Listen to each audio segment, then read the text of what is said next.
ஆலயா cotton trending வேட்டிகள் ஷர்ட்டுகள். Thoothukudi மாவட்டம் ஸ்ரீவைகுண்டம் சட்டமன்ற தொகுதி காங்கிரஸ் வேட்பாளர் ஊர்வசி அமிர்தராஜ் சாயபுரம், நட்டாத்தி, சிறுதொண்டநல்லூர், திருப்பணி செட்டிக்குளம், பெரும்படை சாஸ்தா கோயில் உள்ளிட்ட பகுதிகளில் பொதுமக்கள் மற்றும் வணிகர்களிடம் தீவிர வாக்கு சேகரிப்பில் ஈடுபட்டார்.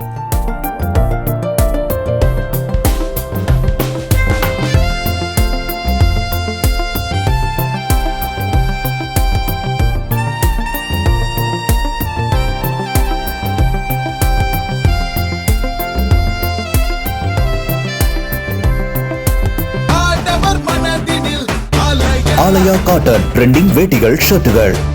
பிளே ஸ்டோர் மற்றும் ஆப் ஸ்டோரில் இருந்து பாலிமர் செயலியை QR கோடு மூலம் பதிவிறக்கம் செய்யுங்கள். செய்திகளை உடனுக்குடன் பெறுங்கள்.